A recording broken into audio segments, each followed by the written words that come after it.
et bienvenue dans cette vidéo tutoriel sur les kimonos ou yukata assez simples. Alors il faut bien penser qu'un vrai kimono ou un vrai yukata c'est des tissus très particuliers, des patrons assez complexes. C'est aussi quelque chose qui sera doublé. Ce n'est pas le cas ici, c'est vraiment une première approche de la couture, des kimonos, quelque chose de facile, rapide à faire, pour s'amuser tout simplement. Du coup ici c'est un kimono inspiré d'Elsa de Frozen, parce que j'ai aucune race et que j'ai envie de vous mettre des chansons en tête. L'inspiration évidemment, du coup c'est du bleu ciel, j'ai mis un peu de fourrure pour le bord pour que ça ait trop la classe. J'ai, comme sur le bustier, mis des paillettes, parce que c'est trop bien les paillettes. J'ai aussi fait un tout petit sac tout mignon, pas spécialement en couleur comme il le fallait, mais comme ça nous permettait de cacher en fait la fermeture éclair qui n'était pas super bien placée parce que c'était le tout premier, que j'ai fait ça à l'arrache 2 jours avant une convention. Et ça permet de retirer très facilement la ceinture. Et du coup c'était mon deuxième kimono, donc je vous présente le kimono de Morrigan, la version hyper biatch où il y a la moitié de la poitrine à l'air, la ceinture trop mignonne. Donc là on peut vraiment remarquer que j'ai pour une fois doublé mon kimono. J'avais fait un petit bord avec du biais pour que ce soit plus simple parce que j'avais vraiment la flemme. Et comme ça on peut vraiment voir un travail très légèrement différent mais qui a un rendu tout à fait différent. Pour le matériel j'utilise de la toile de drap en 2,40 m de large. C'est beaucoup plus simple, ça coûtera moins cher que si on prend du 1,50 m. C'est des cotons, ça se lessive facilement, ça se teint facilement. C'est hyper pratique. Le seul inconvénient c'est que ça se chiffonne. Enfin, vous avez vu là, je l'ai laissé un peu trop longtemps dans un sac et c'est l'horreur. Il faudra en permanence repasser le tissu. Alors moi ici ce sera un kimono rouge avec une ceinture noire. Je vous dirai les dimensions que je prends après au niveau de la longueur. J'ai pris aussi de la craie à mousse rouge pour renforcer l'intérieur de la ceinture.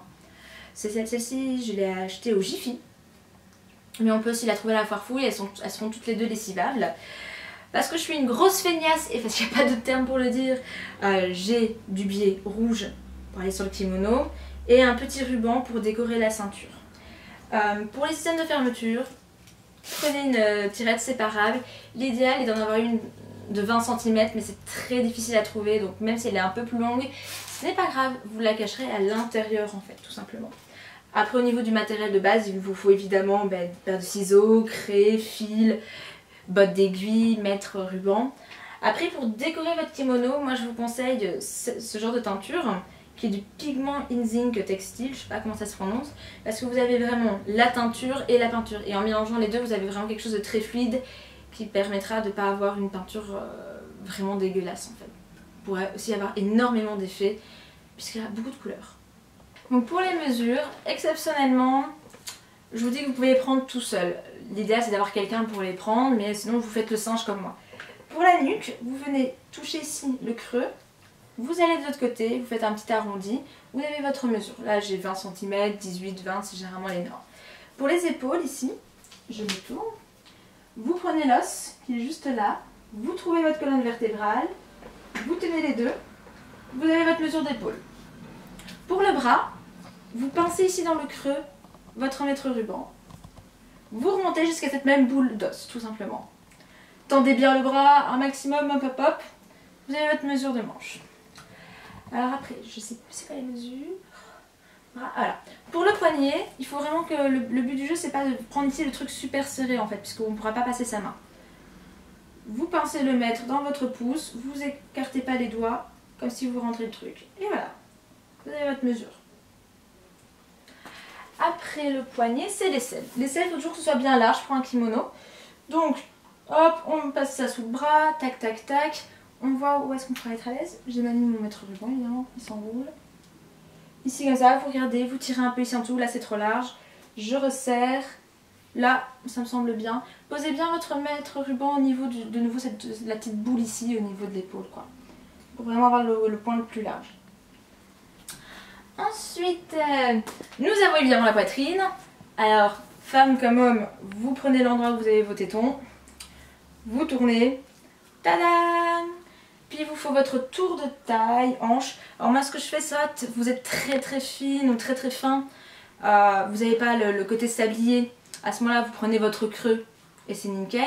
Moi je conseille, j'en perds mon mètre ruban. Si vous êtes habillé comme, enfin vous êtes un... Si vous êtes un sablier comme moi, je vous conseille de vraiment prendre la mesure juste sous la poitrine, qui sera vraiment un point légèrement large avant le creux, mais un poil moins large que les hanches. Comme ça vous êtes un peu serré dans votre ceinture. Et maintenant vous avez votre mesure de taille. Après pour la hauteur du kimono ou des manches, ben, vous testez. Alors qu'est-ce que vous avez envie comme hauteur? Tiens, ça c'est pas mal. Pour une hauteur de manche, c'est pas mal. Et pour une hauteur de kimono, ben, vous avez votre mètre ruban. Vous vous mettez bien droit, vous le glissez légèrement dans votre dos, vous regardez comme ça par vos fesses. Tiens, c'est cool. Moi j'ai envie qu'il m'arrive ici au niveau du genou. Vous prenez ici par rapport à votre colonne vertébrale, vous ajustez un petit peu. Ou par rapport à votre épaule, vraiment à ce niveau-là, c'est comme vous voulez. Moi je sais plus ou moins comme ça quelle est la mesure que je veux. Du coup en fait après moi je prends une feuille de papier avant de vraiment reporter à un vrai patron ou de le faire directement dans le tissu. Je prends ma latte, je mesure déjà mes 24 premiers centimètres, parce que je fais ça à 100% échelle, 1 cm fait 10 cm dans la réalité. Je veux un kimono assez court pour une fois, pas un long dans lequel on marche hyper vite et tout ça. Donc il fera 1,15 m de haut. Donc en soi en tissu il faudra d'office le double au niveau du métrage. Du coup, hop, je fais mon rectangle pour me repérer au niveau spatial. Terrestre, spatial, blague de merde, poum poum poum. Hop là. Du coup ici dans la longueur on a 24 cm, ici dans la hauteur c'est 115. Là c'est vraiment si vous voulez un kimono qui arrive au niveau des genoux. Après si vous voulez plus long, bah, vous prenez plus de marge, si vous voulez plus court, c'est vraiment vous qui décidez. On reprend les mesures qu'on a prises tout à l'heure, qu'on a prises tout à l'heure, même pour être correcte. On prend la longueur du bras, donc ça veut dire C. Moi ici c'est 67 cm. Je me permets d'en parler parce que c'est pas les tours des fesses ou ce genre de choses, donc c'est beaucoup plus simple. Je vais l'allonger un peu. Je vais chaque fois allonger les mesures parce qu'il vaut toujours mieux avoir plus que pas assez dans un kimono. Si vous voulez pas avoir les seins à l'air ou un morceau nul, vous sentir compressé, il faut toujours faire un poil plus petit. Donc je commence par reporter C en haut à gauche. Je reporte les épaules juste derrière, donc ça veut dire B. Moi j'arrondis toujours pour arriver à la place d'un 23 cm comme ici, je fais 25. C'est toujours 2 cm mais pour les coutures c'est hyper important. N'oubliez pas d'ajouter pour les coutures. Et puis quand j'ai fait les épaules, je reporte une deuxième fois les épaules. Comme ça vous avez votre milieu directement, qu'on notera juste après. Et on reprend une nouvelle fois les bras qui ici, ben, 67 est devenu un 70. Enfin 70 pour vous les français. Salaud. Alors directement... je vais reporter les petites mesures, genre les poignets. Ici de nouveau, ben, c'est vraiment juste là. Comme c'est 24 cm, ben, j'aime bien avoir de la place au niveau de mes poignets. Là, ça va valoir un 30. Donc ça c'était 1. Je reporte la même chose de l'autre côté. Si vous faites un peu les traits à la main levée, c'est pas trop grave. Il faut juste vraiment bien mesurer pour savoir exactement combien vous avez. Alors après avoir reporté les poignets, je vais reporter les aisselles. Alors les aisselles, moi ici c'était 60 cm. Faut le diviser par 2. Puisqu'il y aura 2 parties. On est d'accord? Vous me suivez? Suivez le son de ma voix. C'est pas Albi the Beast qui disait un truc comme ça, chelou dans ses tutos? Je pense. Je me parle toute seule. Du coup, on a les poignets, on a les aisselles. On va ici reporter la poitrine. Alors la poitrine, moi, ça fait 100 cm. Il faut la diviser par 4. Si mes souvenirs sont bons, oui, puisque c'était celui non, par 2. Par 2, excusez-moi. Puisqu'en fait, quand on pliera le tissu pour se simplifier la vie, en fait, cette partie-là, je vais vraiment la replier à nouveau en 2. Là, c'est vraiment pour avoir les bonnes délimitations, c'est vraiment pour pas être perdu. Il y a encore une technique plus rapide. Là, c'est pour vraiment montrer les mesures. Quand je le ferai directement sur le tissu, je ferai la version accélérée, en fait. Comme ça, là, c'est vraiment pour dessiner un patron complet. Hop, je prends bien mon milieu. Je trace le milieu. Alors maintenant qu'on a les aisselles, qu'on a... Je me suis trompée de couleur pour la hauteur, ce n'est pas grave. Donc la hauteur du kimono, c'est ici le numéro 3, qui est juste là. Généralement, là, vraiment la hauteur des aisselles, elle arrive un petit peu à mi-poitrine, du coup ça permet vraiment de partir un peu large sur le bas de la poitrine, c'est vachement mieux au niveau de la découpe, être plus à l'aise, pouvoir facilement replier le kimono. Quand j'ai fait donc le cou, les épaules, poignets, aisselles, poitrine, la taille. La taille, le numéro E, c'est uniquement pour la ceinture, donc ça ne nous intéresse pas pour l'instant. Nous avons reporté la hauteur du kimono. Nous allons maintenant reporter la hauteur des manches. Je veux des méga manches de ouf, moi. Ah, je suis une ouf. Je l'ai dit à 100 cm, mais c'est quand même trop. Je vais le déporter à 70, 70. Comme ça. Hop. Ici, la hauteur, c'est notre hauteur de manche, donc le numéro 4. Je la reporte de l'autre côté. Comme ça, c'est mieux. Alors là, en fait, j'ai envie, pour ce kimono-ci, de faire une manche triangulaire. Après, on peut vraiment avoir plusieurs types de manches. Donc moi, je vais faire ici une manche dans ce genre-là, qui va venir comme ça ici, un peu en triangle, trapèze, je sais pas comment trop vous voulez le dire. Hop. Mais on peut aussi faire cette manche-ci. Celle que j'ai montrée vraiment sur le yukata Frozen. Enfin, kimono, pardon. Kimono. Alors pour cette manche-là, il faudra des mesures supplémentaires. Ça veut dire que votre découpe C, qui sera ici, il faudra venir mesurer un peu ce que vous voulez comme largeur de manche ici. Ce que vous faites, c'est quand vous avez décidé de votre largeur ici, de manche là, vous faites C moins cette largeur et vous savez exactement ce qui vous reste ici en fait. Tout simplement. N'oubliez pas que cette hauteur-ci, qui est juste celle-là aussi, c'est de nouveau votre hauteur d'aisselle. Il faut vraiment qu'elle reste bien droite pour que vous soyez à l'aise. Il ne faudra pas moins. Alors, quand on revient ici sur le kimono principal, comme celui que je vais faire aujourd'hui, d'abord vous tracez évidemment les endroits où vous allez coudre, c'est-à-dire tac ici, tac ici. Alors après, tout va dépendre de l'espace que vous voulez au niveau de vos jambes. Moi perso, j'aime bien avoir de l'espace, donc je prends chaque fois 50 cm par moitié. Donc en tout, ça fera 1 mètre ici en bas. Mais ça, c'est vraiment comme vous le souhaitez. Moi, j'aime bien avoir de la place. Il y en a qui va être très serré. Il n'y a pas de souci. On fait tout évidemment de la même façon de chaque côté. J'espère parler français. Oup, oup. Touc. Touc, touc, touc, touc. Et là, j'ai fait un petit décalage à cause de moi qui ne suis pas correctement mes propres consignes. Du coup, ici, vous avez vraiment votre découpe principale de kimono, en rose. Faut pas oublier ici que vous avez justement le petit col avec le cou que vous divisez par deux. Hop, vous avez ici, comme ça, votre kimono. Pour choisir votre morceau de tissu, c'est très simple. Prenez de la toile de drap de 2,40 m. Vraiment, moi je conseille parce que si vous prenez du 1,50 m, vous n'avez pas assez dans la largeur pour tout faire. Donc ça veut dire qu'il faudra prendre encore 2 fois plus de tissu. C'est pour ça, moi je vous dis, toile de drap à 2,40 m, c'est 1 € plus cher à Toto Tissu. Mais concrètement, à la place d'utiliser 3-4 mètres de tissu, vous en utilisez 2. C'est vachement mieux. 2 fois moins, c'est vachement cool quoi. Donc ici, pour la hauteur ici du kimono, c'est très simple. Mais vous prenez cette hauteur x2. Comme ça, vous avez vraiment le nombre de métrages de tissu qu'il vous faut. Donc ici, mon kimono, je veux qu'il fasse 1,15 m. Du coup, ça fera 2,30 m de tissu acheté.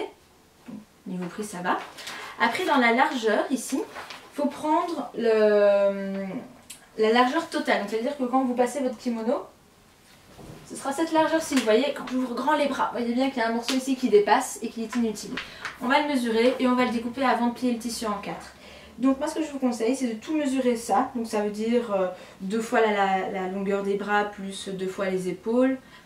C'est pas trop compliqué. Moi si mes souvenirs sont bons, quand j'ai mesuré, ça faisait 1,90 m, 19 cm. Je vérifie, pam pam pam. Ça fait bien 19 cm, donc 1,90 m, enfin 90. Bande de français. Donc, je commence à mesurer. Donc n'oubliez pas, surtout, vraiment, n'oubliez vraiment pas de le prendre dans la largeur, dans les 2,50 m et pas, enfin dans les 2,40 m et pas dans la hauteur. J'ai un premier 1,50 m, je reporte encore mes 40 cm qui me manquent. Hop, je mets un coup de ciseau, tout petit, pas besoin de plus. Et là c'est le plaisir, j'annonce, c'est la toile de drap se déchire dans les deux sens. Ça vous simplifie la vie, c'est vachement plus propre, c'est vachement mieux, c'est vachement tout. C'est que du bonheur. Donc vous vous retrouvez avec votre carré de tissu correct, final. Hop, déchiré sur un côté, vous avez votre double longueur. Donc la première chose à faire, c'est de le plier dans le sens de la hauteur. Alors pliez-le bien, c'est hyper important. Je pense même que je vais demander des petites mimines supplémentaires pour plier.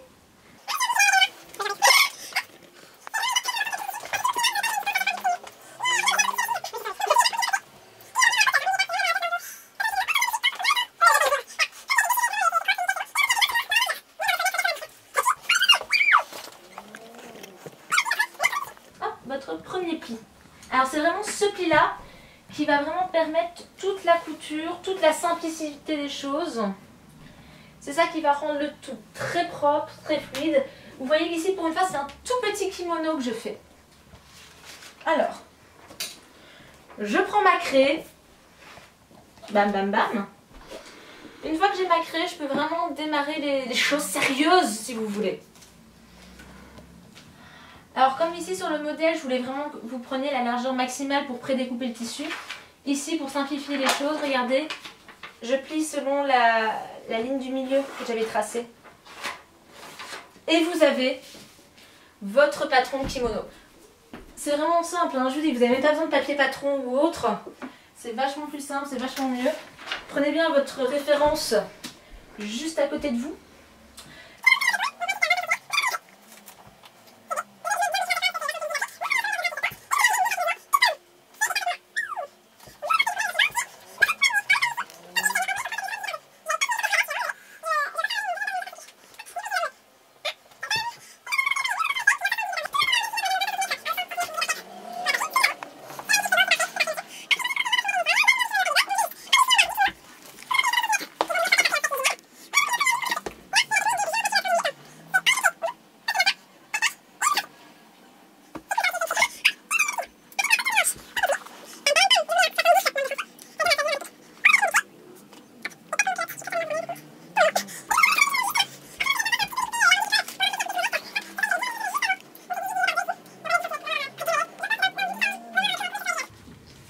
Et du coup voilà, on peut passer à l'étape suivante qui est, hop, je pose 2-3 épingles, pas plus, vraiment pas plus, il faut surtout pas poser plus.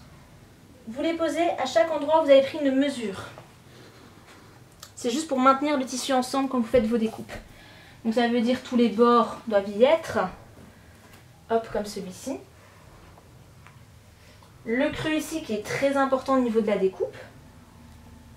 Voilà. Et ici. Hop là.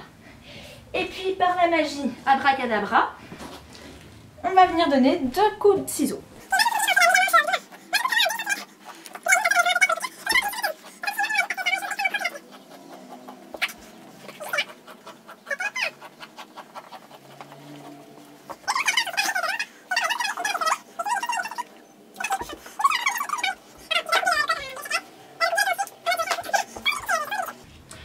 Et maintenant, on va retirer certaines épingles pour pouvoir les mettre 2 par 2. Parce que là, on a 4 épaisseurs. Il faut qu'on les mette 2 à 2.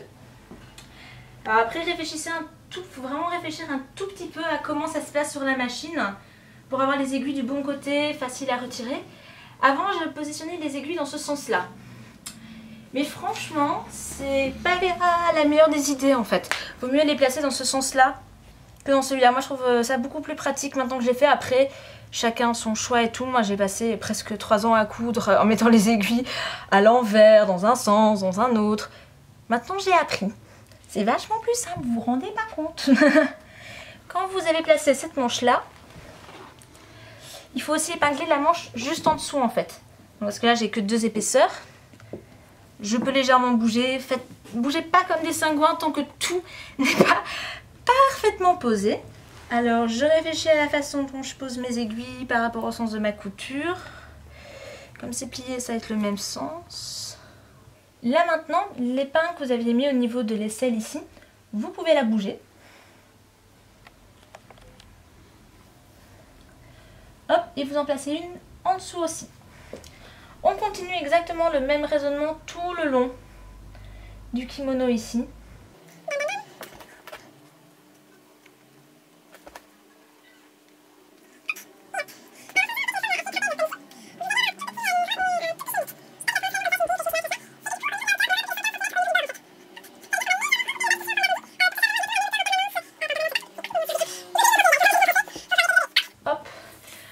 Donc ici au niveau de l'épaule, hop, on va prendre la diagonale en fait, qu'on a tracée juste là.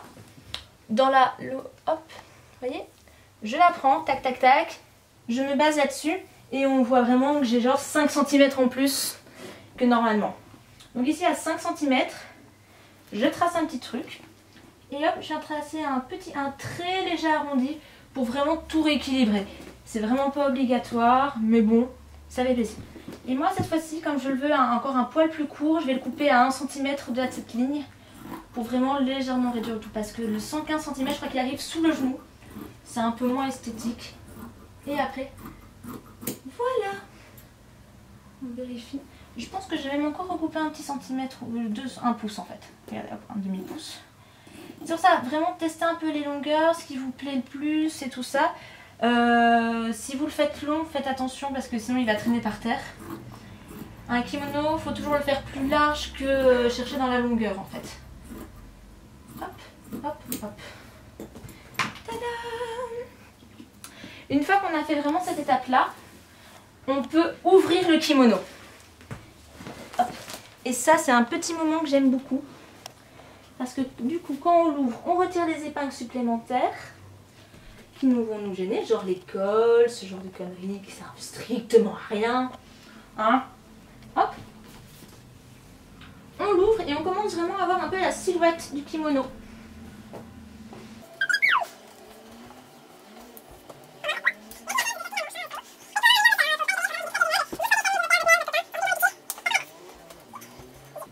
Maintenant qu'on est arrivé à cette étape-ci, il faut qu'on fasse la découpe du devant. Puisqu'évidemment, le kimono, il n'est pas totalement fermé de A jusqu'à Z. Il y a une magnifique découpe sur le devant. Et là, ce qui est bien, c'est que quand on a bien plié, on a une ligne qui se trace d'elle-même vers le haut. Si vous ne le sentez pas, si vous n'avez pas envie de le faire à l'arrache et que vous avez vraiment peur de faire une connerie, c'est très simple. Votre mètre ruban, vous le placez de façon horizontale, vous trouvez la moitié et vous le remontez au fur et à mesure. Là, je suis à 97. Attendez, est-ce que je suis très nulle en maths, je tiens à l'annoncer. 40, 16, ça fait 48. Donc je vais vers le 48. Quand vous remontez, ça diminue légèrement, donc il faut chaque fois recalculer parce que c'est chiant.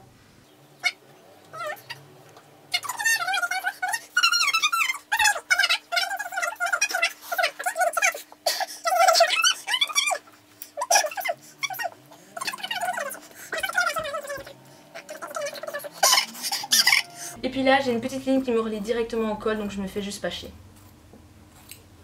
Alors, la dernière petite découpe, avant de passer aux choses sérieuses, c'est-à-dire la couture, c'est ce petit bout de colle qui est juste là, tout mignon, patati patata.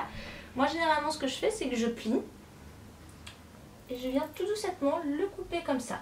Alors, comme je vous l'ai dit, moi j'ai une surjeteuse, je triche, j'ai aucune race, c'est pratique. Si vous voulez vraiment pas trop non plus vous casser les pieds, vous faites ça très prudemment, vous tracez, il n'y a pas de souci, tu vois, moi c'est fait à la pisse parce que j'ai vraiment tout ce qu'il faut derrière pour que ce soit bien propre et tout en fait. Une surjeteuse pour ce genre de petites choses, de tissus, ça vous sauve une vie mais vous vous rendez même pas compte. Et du coup vous avez votre petite base, tadam! Voilà. Du coup, comme on a bien épinglé, qu'on a vraiment fait ça de façon plus ou moins propre, mettez bien entre guillemets le plus ou moins, on peut aller directement surjeter et coudre le tout. Alors là évidemment je crois que je vais pas papoter parce que ça va être nul. Donc premièrement vous surjetez ou vous faites directement votre couture. Ou soit si vous avez un point zigzag qui empêche d'effilocher, faites-le, c'est hyper important. Vraiment parce que c'est un tissu qui va vraiment très facilement légèrement se décomposer. Même si vous avez fait une super belle couture de malade.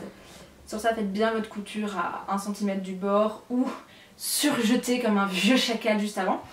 Là vous avez pu remarquer que j'ai même pas pris la peine de changer de fil de surjeteuse. Parce que je déteste changer mes fils de surjeteuse, c'est un vrai casse-tête. Donc attention, moteur! Et retirez au fur et à mesure les aiguilles. Moi c'est ce que je fais, c'est peut-être pas la meilleure des idées. Allez! Et du coup, voilà.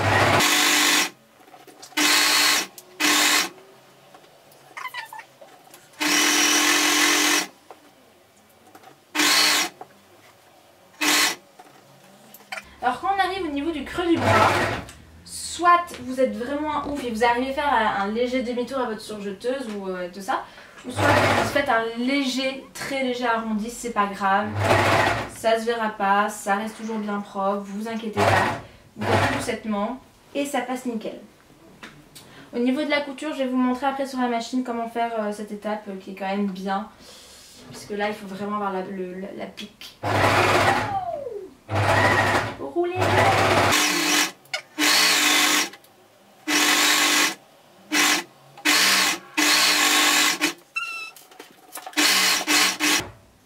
Alors ça c'est un truc que je ne faisais pas du tout au début, c'est je coupais tous mes fils à la fin. Très très mauvaise idée, on oublie toujours un fil. Ça c'est mon amie Magali qui me l'a appris quand j'ai fait mon défilé. Magali, je te fais plein de bisous de bonheur. Hop, on passe de l'autre côté immédiatement, sans aucune forme de pitié. Placez bien toutes les aiguilles du bon côté. C'est beaucoup plus simple, je le dis tout de suite. Vraiment beaucoup.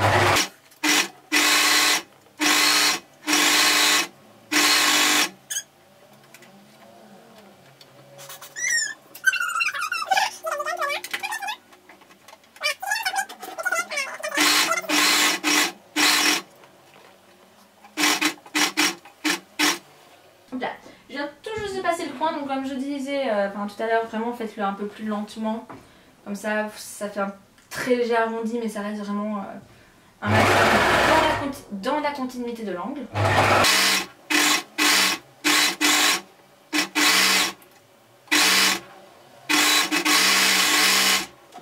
Hop là. Donc, recoupez bien à nouveau les fils. Nous avons fait du coup soit notre première couture, soit notre premier surjetage. On peut du coup passer à la suite. Je vais chercher ma superbe machine à coudre de l'amour. Et tenez bien votre surjeteuse, sinon un peu de pied sur la pédale et c'est la merde. Je vous l'annonce tout de suite. Tac tac tac.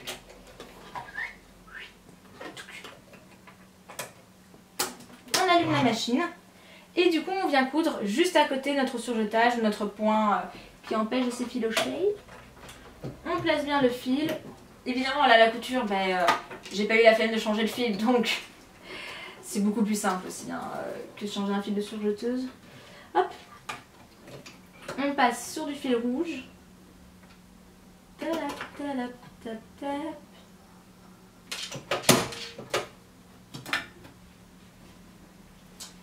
Et c'est parti pour un peu de couture. Sur les abords de manche, le bord du début et le bord de fin, laissez un demi-centimètre libre sans couture. Si vous avez votre surjeteuse comme ça, vous allez pouvoir passer vraiment sur les bords au niveau des manches et tout en bas. Du coup comme ça, on peut commencer à coudre. Petite vitesse. Moi je fais un petit point aller-retour en fait, pour vraiment que la couture ne bouge pas. J'accélère parce que, ayant l'habitude, c'est mieux.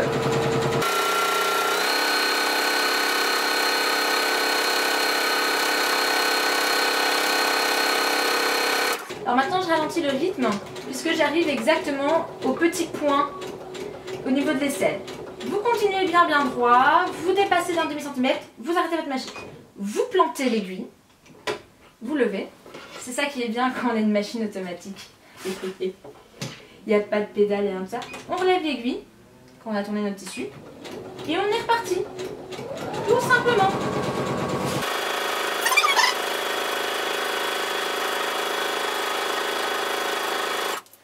Placez bien à chaque fois votre tissu, donc n'hésitez pas à légèrement passer votre main en dessous pour être sûr qu'il ne se plisse pas au niveau de la couture. Vous pouvez vraiment facilement le sentir ici avec la main.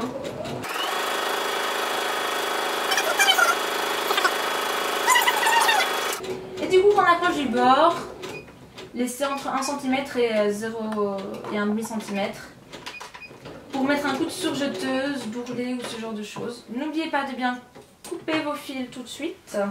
Je vais le dire à chaque fois, comme ça va bien vous casser les couilles. C'est comme ça que c'est rentré dans ma tête, donc je me dis que peut-être que c'est comme ça que ça rentrera dans la vôtre. On fait évidemment l'autre côté. Du coup, n'oubliez pas, on cut les fils. D'ailleurs, si on est dans la vidéo, vous ne me voyez pas directement cutter le fil, clashez-moi dans les commentaires. Faites-le. Faites-le comme ça, plus jamais je n'oublierai un fil, mesdames et messieurs. Moi, je passe directement sur la surjeteuse au niveau des manches. Donc, je rallume le tout. Hop, j'ouvre bien grand ma manche pour qu'elle soit bien facile à accès. C'est pour ça en fait que je disais de pas coudre jusqu'au bout. Comme ça, vous avez vraiment un bord que vous pouvez directement défoncer, dézinguer, trouver le terme que vous voulez. Hop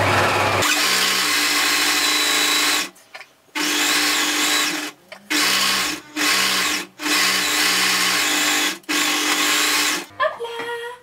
Comme ça, vous avez un joli bord de manche tout fait. Toup, toup, toup, toup, toup, toup. Hop. Vilain fil. Vilain chute de tissu. On fait ça avec l'autre manche directement tant qu'on y est.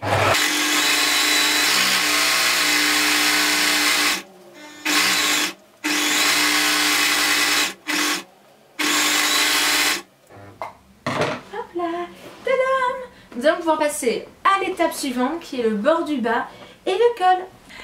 Est-ce que vous vous souvenez du petit morceau qu'on avait lâchement abandonné tout à l'heure qui était dans la largeur du 2,40 m qu'on a redécoupé? Cette largeur va totalement nous être utile. Vous savez que dans tous les kimonos et yukata, vous avez vraiment ici un espèce de col qui va tout le long jusqu'en bas. C'est là-dedans qu'on va le couper. Alors après, tout dépend de la largeur du col que vous voulez. Moi personnellement, avec les coutures, vraiment tout ce qu'on va ajouter, généralement je vous conseille d'avoir vraiment un col qui finira dans les 12 cm, donc vous en prenez 15, vous faites x2, puisqu'il faut évidemment replier ce col. Vous obtenez donc un superbe 30 cm que vous reprenez à nouveau en double, ce qui vous permet de bien tester en fait si vous avez suffisamment de tissu. Là il me reste 64 cm, donc c'est tout simple. Je vais plier une première fois le tissu en deux. Par la magie de la paire de ciseaux, je vais mettre un tout petit coup, tac, juste là, le déchirer. Voilà. Touc touc touc. Maintenant, je vais coudre ensemble les deux bandes dans le sens de la largeur. Donc je vais mettre un petit coup de surjetage, un petit coup de couture à l'intérieur, puis je vais correctement la plier en deux. Et vous allez voir où est le petit coup de facilité, de ce genre de choses, qui est trop bien.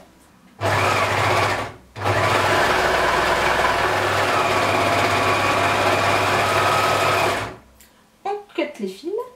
Alors d'ailleurs, si vous avez un chat, comme le mien, qui aime manger des tissus et les fils, ne le laissez pas faire. Un, pour le bien de vos affaires.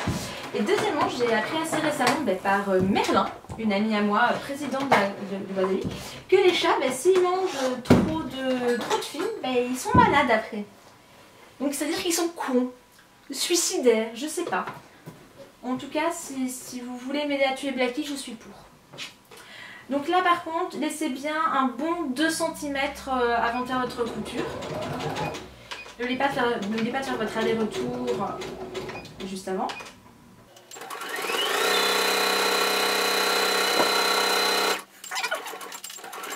Alors une fois que vous avez fait la couture ici à l'intérieur en suivant le surjetage, moi c'est un petit conseil. C'est un truc que j'ai découvert assez récemment et depuis que je l'ai découvert, j'en mets partout. Partout. Partout, partout, parce que c'est juste, ça donne trop bien. C'est vous retournez votre tissu, vous l'étendez un petit peu et tout ça, puis votre ligne que vous venez toujours de surjeter et de coudre, vous la repliez dans un sens. Et vous allez faire une petite couture entre le surjetage et votre ancienne couture. C'est tout con, mais vous allez voir la différence. Donc hop, juste là, vous voyez que votre tissu va être tendu de cette façon-là. Maintenant, avec ma petite technique toute mignonne de bisounours qui est trop bien, je mets mon écharpe. Ah, je me suis cassé un morceau d'ongle. Ah. Ça va rendre une couture beaucoup plus propre. Alors ok, elle sera légèrement visible, mais rouge sur rouge comme ça se colle juste pas.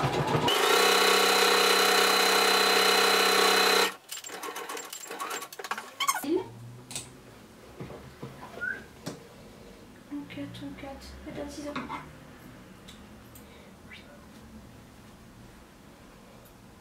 Et hop. Et du coup ce résultat donne quelque chose plutôt comme ceci. C'est-à-dire que c'est vraiment beaucoup... Moi je trouve ça vachement plus propre. J'aime bien, c'est tout. C'est une question de goût aussi, hein. Faut pas hésiter à dire que j'ai mauvais goût. Même si c'est faux. Alors après maintenant, le plus important c'est de bien plier ce tissu en deux. Donc vous venez la poser bord à bord. L'idéal c'est de faire ça avec un fer à repasser. Moi comme le tissu là, je l'ai bien entretenu, j'ai fait tout ce qu'il fallait, blablabla. J'en ai pas besoin. C'est un souci, je le fais un peu à l'arrache, je le reconnais. Du coup je lisse avec ma main. Et je viens placer des aiguilles assez proches. Quand même. Alors, si vous faites ça, retirez votre trousse bourriquée du passage, vos pains de ciseaux, vos feuilles, vos équerres. Dégagez le bordel. Étendez bien le tissu pour qu'il soit vraiment au maximum bien plié. Parce que s'il est mal plié, après ça se verra sur votre couture en fait, puisque le bord ne sera pas correctement aligné. Là j'ai voulu avoir un gros bord, je tiens à le préciser. Hop. Et la surjeteuse fait partir beaucoup de tissu. Si vous n'avez pas de surjeteuse et que c'est juste un point triple, pour avoir un 12 cm, mettez maximum 14. Moi comme j'ai quand même déjà 2-3 cm sur les 15 qui partent, c'est vachement plus simple. Hop. Ouh. Je le fais assez rapproché, comme ça ce sera beaucoup plus simple à épingler sur le reste du tissu au niveau du col et vers le bas. Attendez, hop. Vérifiez bien de temps en temps en soulevant comme ça que c'est bien bord à bord propre. Alors n'oubliez pas que c'est parce que j'ai déchiré le tissu que c'est bien bord à bord facile, c'est que vraiment la fibre a été parfaitement coupée en fait. Si par exemple vous le coupez au ciseau, ça ne fonctionne pas aussi facilement.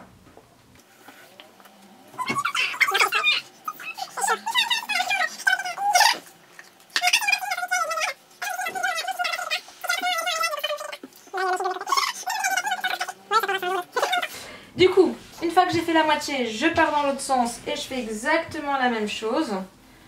C'est très répétitif, hein. Moi je m'en suis tapé comme ça 50 en un mois. Je peux vous dire, il y a quoi péter un boulon.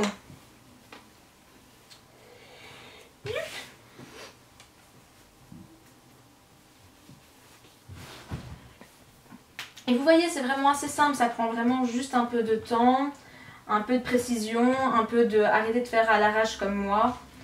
Et ça passe nickel. On vérifie toujours bien que c'est bord à bord, on place bien les aiguilles. Franchement, c'est vraiment hyper important les aiguilles. Ça permet vraiment d'avoir le travail super propre et vous voyez bien que je les place de façon péremptoire, comme dirait notre ami Caradoc. Ou Perceval. C'est Perceval ou Caradoc qui dit péremptoire? C'est les deux, mais je ne sais plus lequel des deux nous le sort en premier. Je suis fan de Kaamelott, mais j'ai des lacunes, je tiens à l'avouer. Hop. Donc je viens de le passer de façon péremptoire à ma ligne de couture. Hop. Alors quand vous avez une aiguille, enfin une épingle un peu nulle, n'hésitez pas à la balancer directement, faites pas comme moi en train de la replanter parce qu'après elle revient dans vos mains quand même.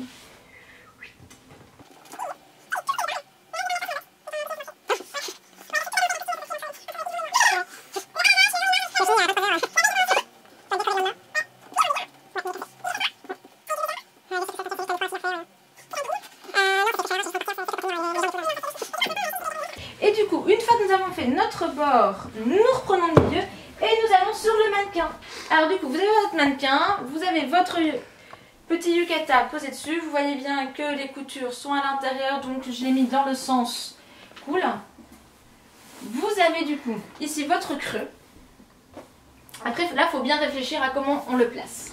On le place comme une équipe, comme une jambe d'équipe de football. Tac, tac, tac. On réfléchit un instant. La couture ne doit pas être visible, ok? Donc ça veut dire que quand on va replier, ça fera ça. C'est nickel. On prend l'aiguille, le bord qui dépasse, et on va commencer évidemment à venir placer tout le long. Hop. Je place vraiment bien le col. Une fois que le col est bien posé ici, hop, hop, hop, je tourne légèrement, je vais de l'autre côté, pour que ce soit parfaitement symétrique en fait. Et là, n'hésitez pas à que ici votre col dépasse vraiment. Vous voyez, ici quand je superpose les tissus, il y en a un qui est vraiment plus fin, moins éloigné que l'autre. Ça se voit pas très bien parce que c'est rouge sur rouge évidemment, mais il faut vraiment pas hésiter. Et puis, là, on plie un peu le tissu, on le fait un peu chier. On n'hésite pas à lui casser les couilles. Parce que c'est ça d'être une femme. Oh, ça parle mal, ça clash, ça propre. ça propre. Non, il n'est pas plus macho que moi, hein, tout le monde le sait. Hop. Tac. Alors là aussi, concrètement, vu comment j'ai placé les aiguilles pour vraiment vous montrer comment ça se passe, on va très vite se rendre compte qu'on va avoir un gros souci, c'est au moment de la couture en fait. Et du surjetage, c'est que les aiguilles sont pas dans le bon sens.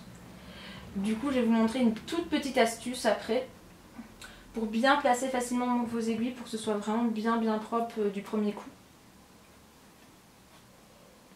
Hop. Et il faut toujours se mettre à genoux. J'allais dire un truc dégueulasse, je me suis retenue, c'est... Hop.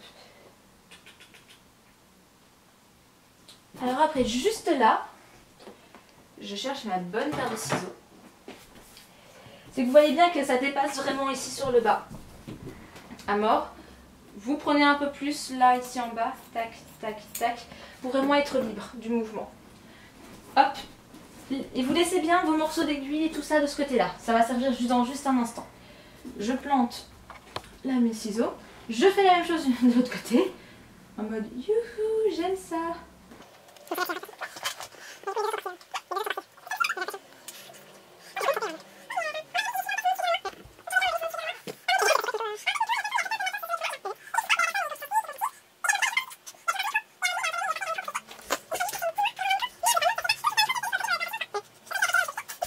Vous vous souvenez du coup des deux petits morceaux qu'on vient tout juste de découper? Les épingles qui sont là vont tout de suite nous resservir pour vraiment bien le mettre dans le sens facile. Donc le but du jeu, c'est que la couture ou le surjetage, on ait le plus petit morceau, regardez juste là, le plus petit morceau directement en fait à surjeter. Comme ça on va bien suivre cette ligne là au niveau de la couture, du surjetage, ce genre de choses. Ne faites pas ça si vous n'avez pas de surjeteuse parce que vous allez avoir vraiment un trop grand écart. Faites la bande plus petite dès le début, comme là c'est vachement mieux en fait. Du coup ce qui se passe c'est que je reprends les aiguilles qui étaient sur le petit morceau et je viens les poster à l'envers. Hop. Comme ça, je les écarte un peu plus. Hein. Faut pas hésiter, c'est vraiment pour se repérer plus qu'autre chose. Hop. Et du coup les aiguilles, là, qui sont dans le mauvais sens, vous pouvez commencer à les retirer. Et vous remontez comme ça, pour vraiment avoir les aiguilles dans le sens de votre couture juste après. Hop, je me relève. Par contre, c'est vraiment chiant, c'est que dans les mannequins, on peut pas trop les remonter non plus. Hop. Après, si vous, franchement, vous avez un peu plus de patience que moi, vous les faites un à un en fait. C'est hop, vous plantez l'aiguille à l'endroit où il y avait l'ancienne, vous prenez l'ancienne, vous remontez à l'endroit où il y a la suivante. Ça vous permet de ne pas oublier d'aiguille. Et d'enfreindre une bonne centaine de lois de la couture, au passage. Comme diraient les puristes couturières. Elles ont raison en soi, hein, mais je pense que pour débuter, devoir vraiment chercher à se débrouiller est plus important qu'à suivre une règle qu'on ne comprend peut-être pas au premier abord en fait. Hop. Du coup là, au niveau du col, il ne faut vraiment pas hésiter à soulever légèrement, à venir rechercher. Je le tourne. Hop, hop, hop. Et là, au niveau du col, c'est le moins évident puisqu'il n'était pas fait pour ça. Mais le placer comme ça directement à l'endroit, ça permet de ne pas se tromper dans le sens de la couture pour ne pas se retrouver avec, comme je l'ai fait de temps en temps, avec la couture du mauvais côté. Parce que c'est vraiment chiant. Après pour attraper la connerie quoi. Puis moi je repars vraiment du début, juste là. Hop. D'ailleurs si vous vous rendez compte, par exemple ici vous avez un léger pli parce que vous n'avez pas bien plissé votre tissu. N'hésitez pas à replacer entièrement les aiguilles. Moi c'est ce que je vais faire juste là. Puisque c'est pas bien propre. Hop. Je retire légèrement dessus, c'est pas un souci. J'ai laissé exprès une marge pour vraiment qu'au niveau, si à un moment donné il y a vraiment quelque chose qui n'est pas bien placé, on puisse facilement le replacer en fait. Ou que même la couture lisse le tout. Faut pas oublier que c'est un pouvoir lissant. Je sais pas si ça se dit, si c'est français, si c'est compréhensible, si c'est schmilblick. Si je trouve un meilleur mot, je le mettrai quelque part. Enfin, Yvon le mettra dans le montage. Parce que c'est ça d'avoir un esclave de montage. Esclave, vidéaste, repasseur, je dis ça, je dis rien. Hop. Et je reviens au niveau du col à l'arrière. Hop, en mode grosse flemme. Et du coup, quand vous êtes arrivé à cette étape-là, le kimono est presque fini. Les anciens morceaux de tissu ne servent plus à rien, donc retirez tout de suite les aiguilles pour pas jeter vos aiguilles, ne pas laisser votre chat jouer avec les morceaux de tissu et les aiguilles. Il n'appréciera pas. Et du coup, n'oubliez pas de bien faire votre petit bord. Hop là.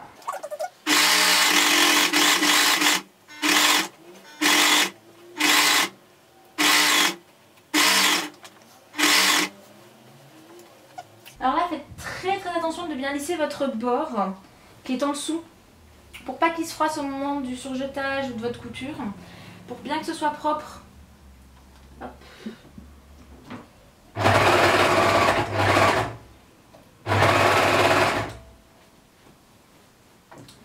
Faites attention aussi à votre manche pour pas qu'elle vienne vous gêner.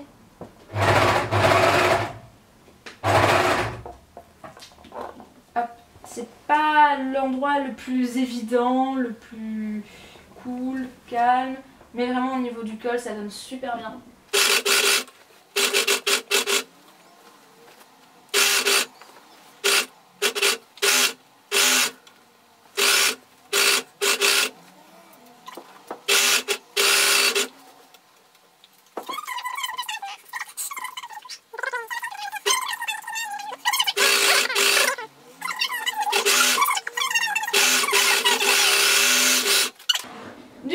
N'oubliez pas, on cut les fils, on tire le tout comme un vieux sagouin. Et moi directement j'ai envie de surjeter l'autre bord, comme ça c'est plus facile au niveau de la couture. Alors, quand je surjette, je veux voir ce que je surjette. Donc ici j'ai les ailes. Hop. Alors aussi n'oubliez pas quand du coup vous avez les coudes de surjeter, c'est que ça reste pas droit, donc ça va être légèrement replié. Donc prenez-vous une toute petite marge juste là. Hop. Et là c'est rouler la couture.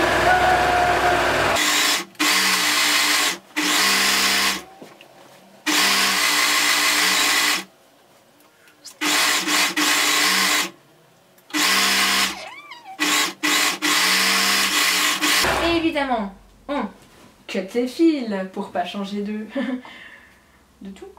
Et directement on passe au côté couture. Alors du coup je vais à nouveau montrer des coutures un poil différentes. C'est que la jolie couture de déco, je vais la faire immédiatement sans passer par un intermédiaire. Donc là je vais directement passer à la couture définitive avec le bord qui est bien replié. Donc ce qui se passe c'est que placez bien votre tissu qui se superpose très légèrement. Ou non, vous savez quoi, je vais le faire double comme ça, ce sera bien propre, bien résistant. Donc vous pliez votre morceau de tissu et vous partez directement. Là vous pouvez partir immédiatement du bord puisque vous avez déjà surjeté le tout. Hop, on part sur une grande vitesse. N'oubliez pas de bien lisser le tissu par en dessous avec votre main. Comme ça, ça ne bouge pas, ça tient bien, vous n'avez pas de plis, la couture sera propre.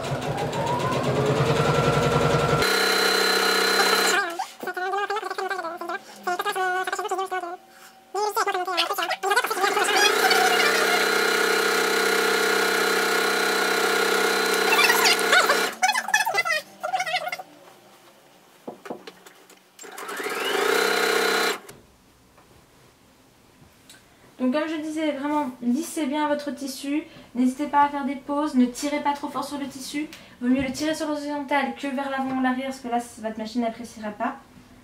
Je l'ai découvert en bousillant la vieille machine de ma grand-mère.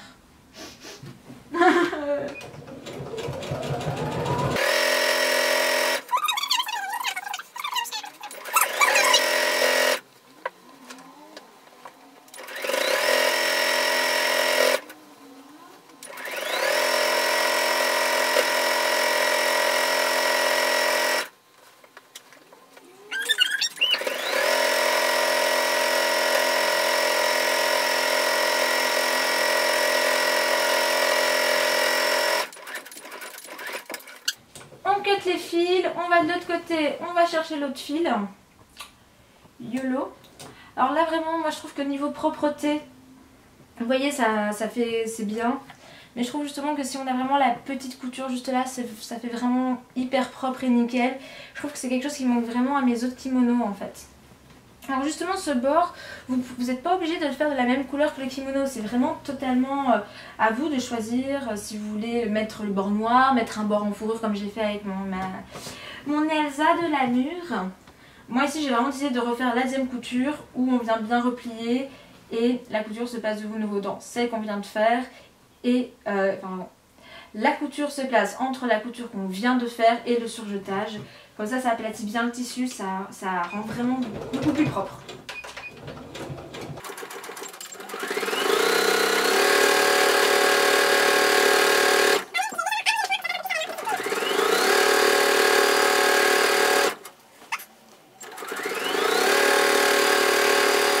N'allez pas trop vite si vous ne vous sentez pas à l'aise. Moi j'ai vraiment l'habitude, du coup je me permets de mettre presque la plus haute vitesse. Équilibrez bien aussi votre tissu, ne laissez pas tout pendre d'un côté. Moi je l'ai fait très souvent et j'ai un peu de regret là maintenant.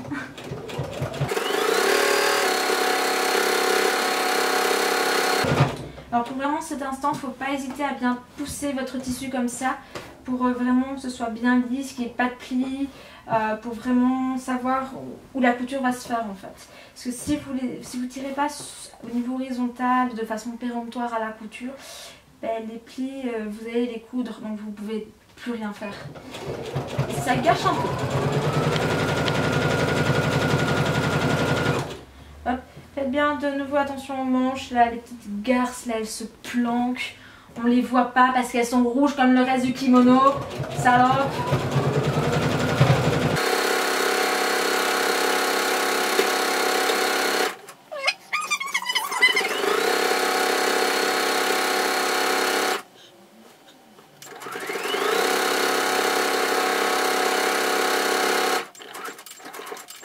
Hop là. Alors là, on coupe évidemment les fils pour pas changer la routine. Et après, on peut directement passer à la suite, qui est vraiment en fait les bords tout en bas et le bord des manches. Alors maintenant, là, vous avez plusieurs solutions. Soit de vous replier vraiment de façon simple le tissu, mais ça veut dire que si ça commence à virevolter, qu'il y a un peu de différence de longueur, ça se voit. Soit vous faites vraiment un ourlet hyper propre. Je déteste les ourlets. Je tiens à l'annoncer, je les déteste. C'est pour ça que moi j'ai choisi l'option de la feignasse, le biais. Alors pourquoi je dis que c'est le truc de la super feignasse et tout? Parce que moi j'ai un Yvon qui me repasse le biais. Et du coup quand il est tout repassé, tout beau, bien plié en deux, et ben c'est hyper simple à placer. Du coup pour le bord du bas, première chose à faire c'est on replie légèrement le biais. On le place à l'intérieur. Tada! Et c'est prêt à coudre. Alors là, ne mettez pas une trop grande vitesse, sinon vous n'aurez pas le temps de placer votre biais. Et ça rend les choses hyper moches. Alors aussi, ce que vous pouvez faire, c'est quand vous avez un biais un peu large, si vous cuttez comme ça le début, vous cuttez l'intérieur, comme ça. Merde, je l'ai trop coupé. Bravo. Hop, on coupe un petit bord pour que ça fasse un petit pic. Vous coupez à l'intérieur sans couper l'extérieur. Et comme ça, quand vous repliez, vous n'avez rien qui dépasse par au-dessus et par en dessous. C'est un peu bizarre comme phrase, mais je vois pas d'autre manière de le dire. Hop. Et comme ça, vous placez votre biais. Et c'est prêt à la couture. Tout simplement. Après, vous pouvez vous éclater à le coudre à la main pour qu'il soit invisible. Je suis une feignasse, je l'ai déjà dit. J'aime les choses simples, rapides et efficaces. Après, vous pouvez vous éclater à mettre des épingles. Hein. Moi, perso, ça me gonfle. Et donc ça, je préfère arrêter vraiment la machine, légèrement tirer le tissu, le glisser là-dedans. Et là, vous avez toutes les couturières du monde qui me sautent à la gorge. J'annonce.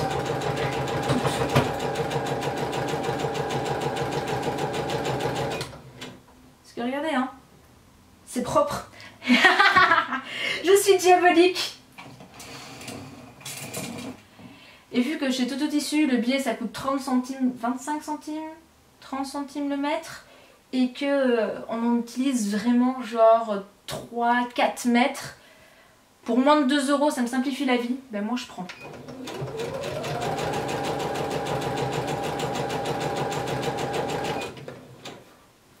Ça permet aussi de faire des petites pauses dans la couture, de vraiment savoir où on met le tissu, ce genre de choses.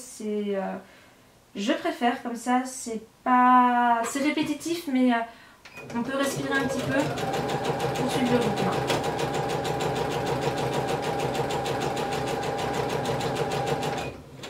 Après, ce qui se passe, c'est que si je mettais vraiment une vitesse un peu plus petite, je pourrais vraiment placer le biais en même temps que la couture.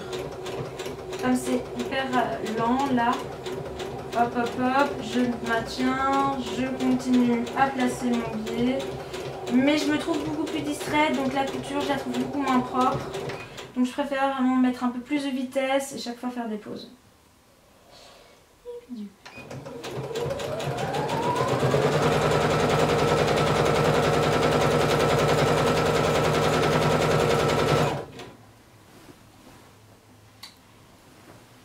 Là, le tissu commence à me gonfler.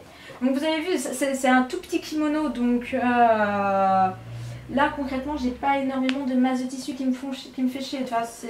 J'ai une toute petite table de couture, donc vraiment je vous conseille d'avoir une grande table pour coudre. C'est vachement plus agréable. Volez la table du salon, volez-la, c'est la meilleure.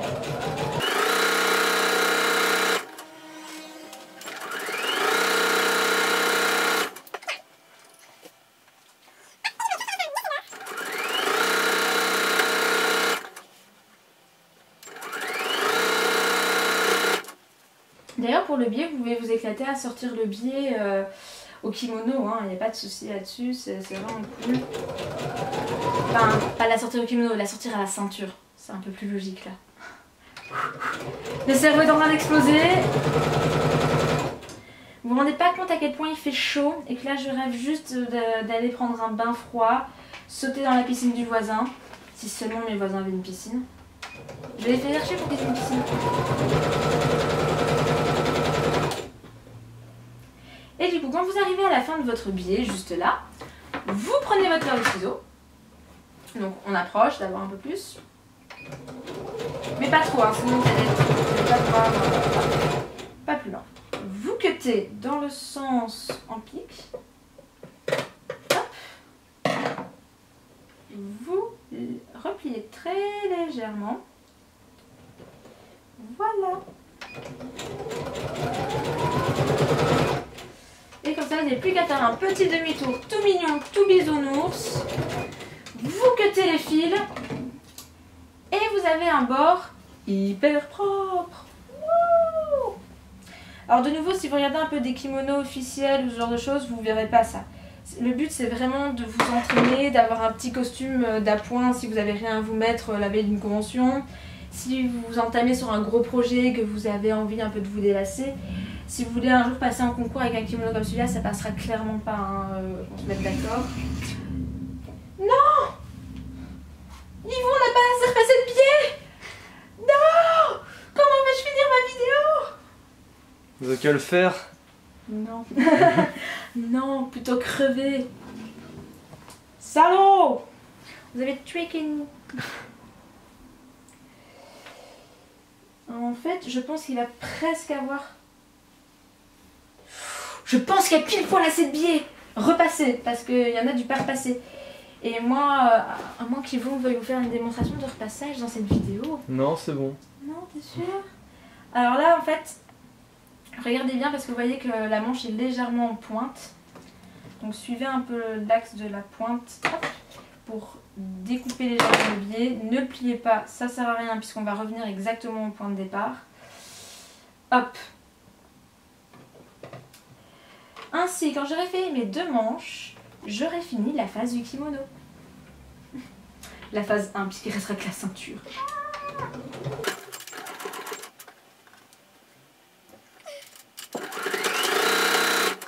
Alors par exemple, si pour bosser la manche, je vous conseille de retirer cette partie-ci de votre machine. Comme ça, vous pouvez glisser votre manche par en dessous Donc c'est vachement mieux au niveau de la couture. Ça vous empêchera de coudre votre manche à elle-même. Et ce genre de petites choses.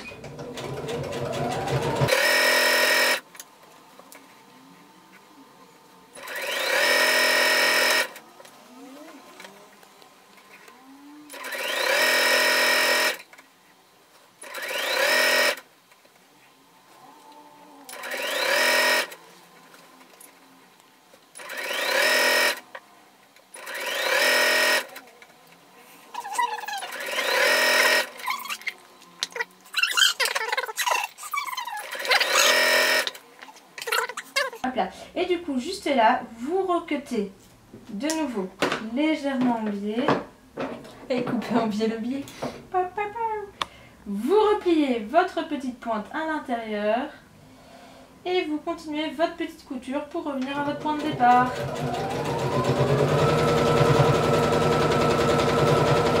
Hop là. On sent celle qui a l'habitude du biais. Et là, on cut les fils. Et d'une manche. Vous passez immédiatement à la deuxième manche, sans aucune forme de pitié. Et là, on va même pas la filmer, parce que j'ai la flemme. Et du coup, nous obtenons ceci pour notre petit kimono tout mignon, pas repassé, pas peint. Hop, vous voyez bien que le biais rajoute vraiment, moi je trouve, une petite touche toute mignonne, toute bidule, machin, comme il faut. Et comme ça, ça s'enfile hyper facilement. On replie, il ne faut pas hésiter à replier, hop hop hop. On croise et c'est ici qu'intervient la ceinture. Pour la ceinture, moi perso j'aime bien qu'elle soit pas trop grande. Moi je trouve que regardez, un 14 cm max c'est vraiment l'idéal. Du coup pour la ceinture on reprend notre toile de drap en 2,40 m. Là entre 2,40 m et 1,50 m on s'en bat les couilles pour être poli. Alors, le tour de taille, chez moi, il était immense, je ne le citerai pas. Vous prenez exactement ce tour de taille, plus 10 cm pour les coutures, pour que ce soit bien net, bien propre, et tout ça. Du coup, ceux qui arrivent à le voir de loin, bande de petits lénards, pourront découvrir mon tour de taille, dont j'ai un peu honte. Hop. Et du coup, je vais faire le tissu qui est là. Prenez en hauteur de centimètre un 40 cm. Puisque vous avez replié le tissu en deux avec les coutures et tout ça, on tombera bien sur un 14 cm. J'ai juste bien vérifié mon tour de taille en fait. Je m'étais grossi le tour de taille, bande de salauds. Je m'étais rajouté 16 cm de tour de taille parce que je suis conne. C'est des choses qui arrivent donc je vais pouvoir un peu redécouper donc à mon plus grand bonheur. Évidemment, Yvon ne m'épargnera pas cela au montage, salaud. Hein? De quoi? De quoi? N'empêche, je me sens tout juste vachement mieux dans ma peau, vachement plus jeune, vachement tout. J'ai perdu 16 cm de tour de taille en un instant. Le régime est clair. Alors quand vous prenez votre mesure, c'est tout con, mais vous allez voir, c'est un truc de malade. Prenez, quand vous commencez à mesurer, prenez bien au numéro 1. Ne le mettez pas à l'envers, ne démarrez pas un peu plus loin, sinon les mesures sont pas bonnes. C'est tout con, mais je viens de faire la connerie les gars, hein, donc on se moque pas. Du coup, quand on a notre morceau de 40 cm de large et de taille, enfin de longueur, enfin de tour de taille plus 10 cm, on le plie en deux, puisque comme on a déchiré le tissu comme un vieux cingouin, il est bien, il est beau, il est comme on l'aime. Là, vous avez vraiment deux choix. Soit vous commencez par placer un petit ruban pour que ce soit mignon, joli et tout tralala. Soit vous faites premièrement votre couture. Moi je vous conseille très sincèrement de commencer par poser le ruban. J'ai perdu mon ruban. Alors moi personnellement, comme je trouve le ruban très très fin, vous pouvez aussi directement passer sur du biais en fait. C'est comme vous préférez, regardez, la couleur est à peine différente, mais des fois c'est pas forcément évident de trouver du biais qui nous convienne. Vous prenez votre morceau de ruban qui fait la taille de votre tout. Il y aura en effet un point à faire à la main. Hop. Tant que vous avez bien votre fil rouge mis dans votre machine, puisque vous avez tout juste de faire votre kimono. Alors en soi, vous pouvez changer de couleur, hein, si vous avez un kimono rouge, votre ceinture noire. Après, si vous préférez avoir votre nœud de ceinture blanc, vous pouvez, hein, franchement. C'est ça qui est bien avec les kimonos, c'est vraiment comme vous le souhaitez. Et après, donc, vous placez votre ruban bien au milieu.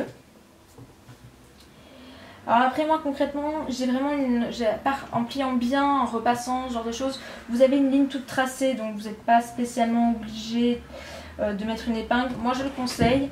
Moi j'ai vraiment l'habitude, donc c'est le genre de choses que je fais pas avec une épingle spécialement et tout. Hop, je vais juste bien le recaser au milieu, ici. Hop. Par sécurité, parce que voilà, il n'y a que ça de vrai, la sécurité. Hop. Et là, comme c'est pas spécialement grave, je le mets même de façon dans la longueur, vous voyez, du tissu. Toup, toup, toup. Et comme ça, ce qui se passe, c'est que ça peut pas spécialement bouger non plus quand on fait notre couture. C'est un peu pratique, je dois le reconnaître, c'est un peu pratique. Et du coup, voilà, vous pouvez faire ça en repassant avec une règle. Vous avez plein de techniques pour placer ces 2-3 petites épingles. Moi, je l'ai fait un peu à l'arrache, comme vous le voyez. Ça ira très très bien. On vérifie bien qu'on part bien du début comme il le faut. Hop. Je suis bien à mes 20 cm. C'est parti. Vous faites bien votre couture au milieu du ruban pour que ce soit bien propre, bien cool. Réduisez un peu la vitesse par sécurité. Parce que le ruban, c'est pas forcément le mieux, le plus évident à coudre. Car le satin, quand on le coud un peu trop, ben, il pisse. Ce fils de pute. Pour être gentil.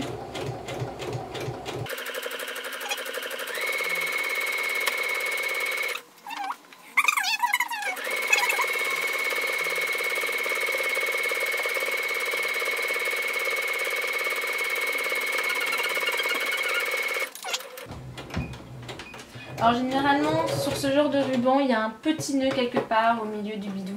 C'est un petit point que je vous conseille de faire à la main pour que ce soit vachement plus propre, vachement mieux et ce genre de choses. Vous pouvez directement du coup passer à la case surjeteuse. Vous pliez bien en deux votre tissu. Vous n'hésitez pas à bien bouffer 2 cm de chaque côté. Hop, hop, hop. Au niveau de la couture pour que ce soit bien propre, ce que vous voulez, tralali tralalou. Vous le mettez bien bord à bord, placez des épingles. Moi ici vraiment j'ai l'habitude, donc je plie bien le tissu. Alors aussi c'est tout con, mais le fait que j'ai un excellent matériel, ça permet de pas trop, ça permet vraiment de pas devoir trop se poser de questions. J'ai vraiment des règles, vraiment des points de repère absolument partout sur les machines en fait. Et beaucoup de machines ne les ont pas et je ne sais pas pourquoi. C'est triste.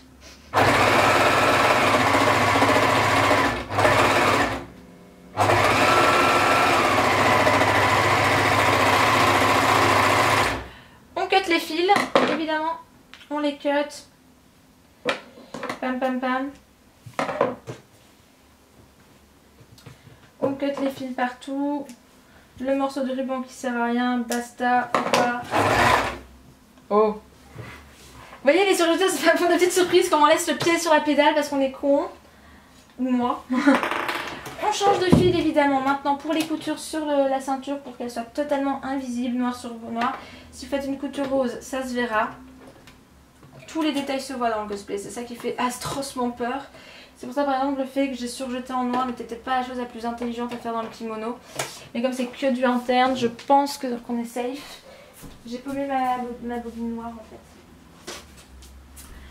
Bonjour, quelqu'un aurait vu ma bobine noire? Elle était juste là à côté sous mon nez. T'as pas filmé ça? Si. Ça va.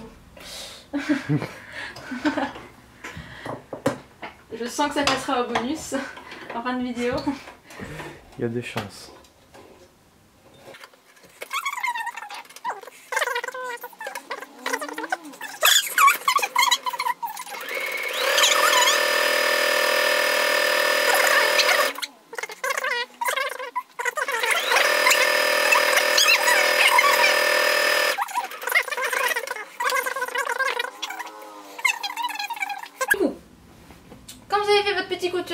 petite couture interne, vous retournez comme une chaussette votre ceinture.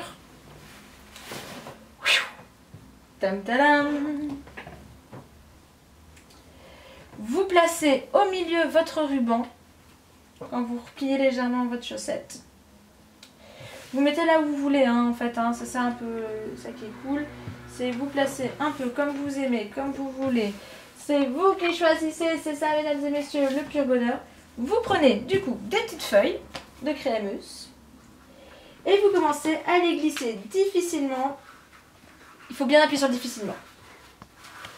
Là-dedans.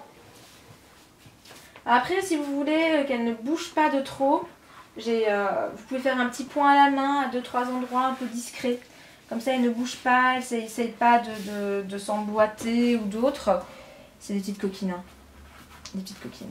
Moi, j'en mets 3. J'en mets rarement plus. Si vous voulez vraiment que la ceinture soit épaisse, bah, mettez 2 épaisseurs, évidemment. Je pense que c'est logique. Quand vous avez bien rempli votre ceinture, vous vérifiez bien que votre ruban soit bien au milieu ou à tirer tout ça. Hein. Si vous voulez à un moment donné mettre plusieurs couches de ruban, faites-le.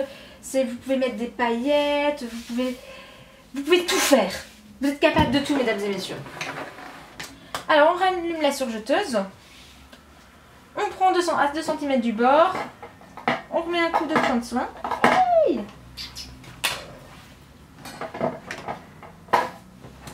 vilaine pédale qui se planque. Hop.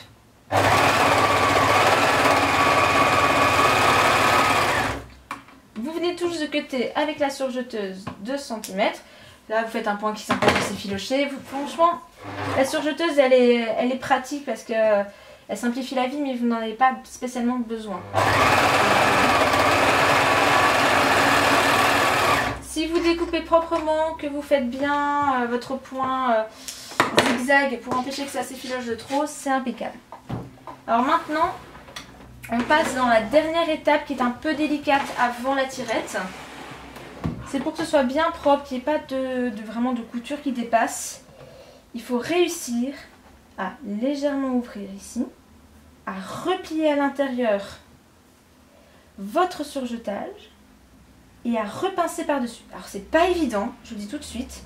J'ai détesté chaque seconde de cette idée, de cette très bonne et mauvaise idée à la fois. Et tout. Vous pliez bien. Alors n'hésitez pas à utiliser un fer à repasser pour cette étape, vraiment. Moi ici le tissu était vraiment pas repassé de base et comme c'est vraiment une couture qu'on ne verra pas ensuite, je me fais un peu plaisir en n'étant pas trop délicate. Hop. Vous faites votre couture évidemment en laissant bien un endroit pour le bord et tout.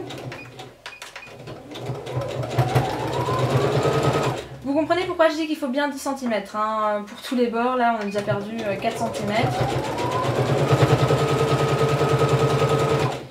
Voilà, on fait demi-tour. Évidemment, vous cuttez les fils comme d'habitude, hein. Bande de petits canaillons. Je sais que vous alliez l'oublier, hein. Je le sais. N'essayez pas de me mentir. Je vois tout. Alors là, si par exemple vous sentez que la crème à mousse est très très proche, quand vous repliez comme ça, secouez un peu votre crème à mousse. Voilà, remettez-la un peu plus de l'autre côté du bord. Vous faites la même chose de l'autre côté en me maudissant puisque vous avez détesté le faire la première fois, comme moi. Hop hop hop. Alors oui, je parle beaucoup, mais c'est parce que je suis une pipelette, hein. N'hésitez pas à couper le son, je crois que ça vous relaxera de temps en temps. Mais vous allez louper des blagues salaces et peut-être des trucs intéressants dans le flux. Comment je me clash moi-même? Ouais, c'est même pas clasher, c'est des banalités là. Oh, oh.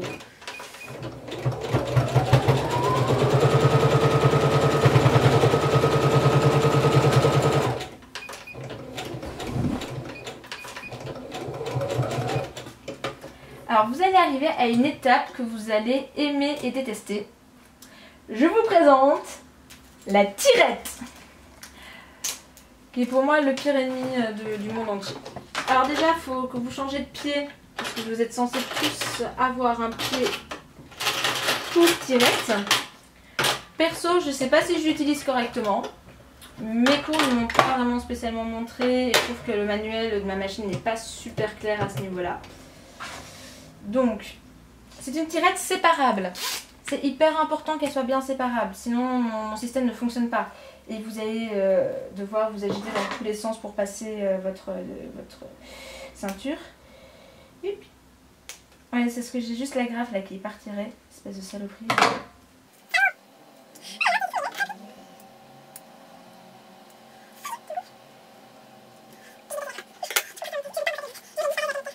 Du coup, pour votre ceinture, vous avez ici une petite partie en plastique que la machine n'aime pas du tout coudre. Vous la jarretez. Alors, moi ce que je fais généralement, c'est je replie ici le bord. Je place la tirette pour vraiment bien la cacher. Je place les épingles. Alors cette fois-ci, je les place vraiment à l'horizontale parce qu'il n'y a pas beaucoup de place. Je me sens pas très à l'aise. Comme j'ai commencé avec cette technique-là, ben, je la continue pour les tirettes. Hein. Je la cache, mais vraiment très légèrement. Vous voyez, hein, elle n'est pas, beaucoup cachée. C'est vraiment pour qu'elle soit pas trop visible, mais surtout qu'elle soit facile à zipper et à dézipper. Alors d'ailleurs, vous regardez qu'ici que la partie en plastique n'est pas au bon endroit. Moi, je veux vraiment qu'elle dépasse en fait cette partie-là, parce que tu peux pas la coudre, donc il vaut mieux qu'elle dépasse à moitié en fait, qu'elle soit légèrement visible, mais que tu puisses coudre un maximum en fait. Et du coup là, j'essaye de trouver, voilà. Yeah, il faut placer le tout. Vive les machines à coudre. Voilà, et je pense que nous sommes bons. Donc je retire ma première épingle. Ma machine n'aime pas. Elle est bonne. Tac, tac, tac. Vous voyez à quel point elle n'apprécie pas. Hein. Elle est un peu trop rapide pour moi. Je continue à bien poser mon tissu. J'essaye d'un peu de tâter pour voir si elle fait bien sa couture sur le bord de la tirette.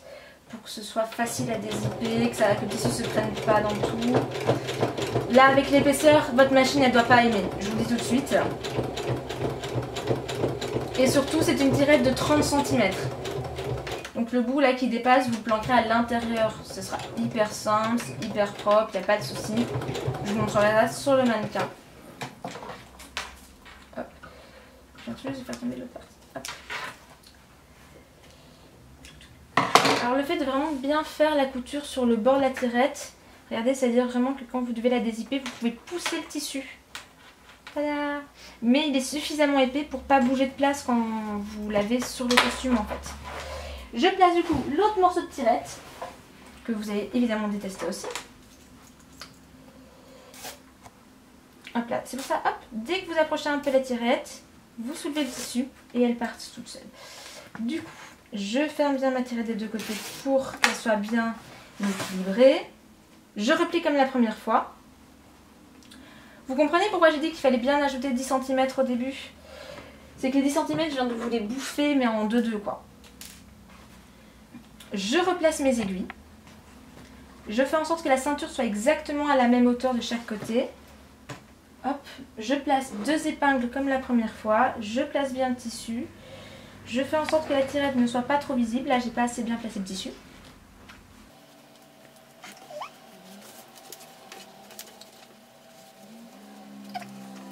Alors aussi, j'ai une machine qui est quand même un peu puissante. Si à un moment donné, si votre machine est un peu vieille ou ce genre de choses, faites d'abord un petit test sur des épaisseurs en fait, avant de commencer à coudre. Ça, c'est vraiment ce que je conseille un peu. On change de sens le pied de la machine.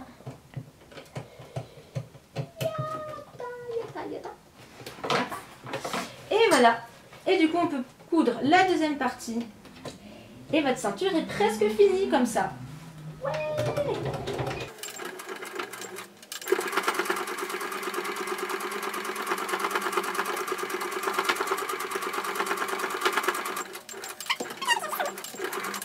Et voilà.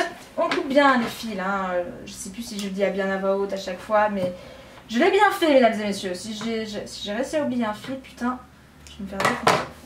Et on peut du coup passer sur le mannequin pour la toute dernière étape. Hop, je ramène le mannequin un peu plus près. Je place ma ceinture comme il le faut. Je viens la glisser. Ta, ta, ta. La tirette passe sous l'aisselle. Hop.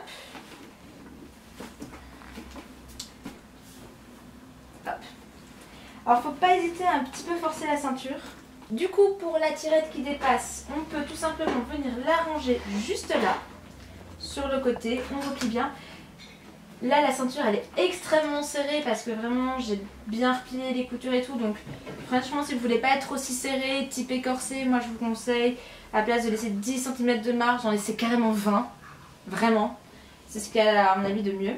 Et du coup, pour le petit détail, pour le petit nœud, vous découpez un petit morceau de ruban. Hop. Vous le pliez en deux, vous faites des oreilles de lapin, parce que c'est trop mignon. Hop, essayez un peu d'équilibrer, parce que là j'ai mal plié mon ruban à la base. On va avoir les mêmes cocardes de chaque côté. Et de une.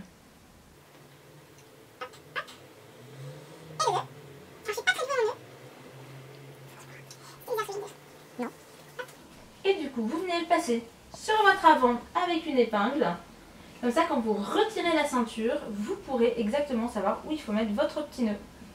Après, du coup, si vous savez, si vous n'avez pas envie de vous casser 2 fois le cul à faire le nœud, vous pouvez bêtement piquer le ruban plié en deux au bon endroit en fait. Hop. Et ici, juste là, c'est le bon endroit pour avoir le petit nœud. Tada! Et vous avez donc un petit kimono yukata, puisque comme il est très large en bas, c'est plutôt kimono. Vous voyez qu'il y a vraiment ce côté plié. On ne voit pas les coutures, à part juste celle-ci dans la manche, limite qu'on voit légèrement le surjetage. Mais rien n'est visible, tout est mignon, tout est kawaii, ça sert, c'est propre, c'est magique. Du coup, ceci signe un peu la fin de ce tutoriel sur les kimonos et les yukatas. Ceci est une base. Maintenant, vous avez vraiment de quoi créer ce que vous voulez. Rajouter des couleurs, rajouter des rubans, rajouter de la décoration, des paillettes, des strass, ce que vous voulez. C'est vous qui imaginez.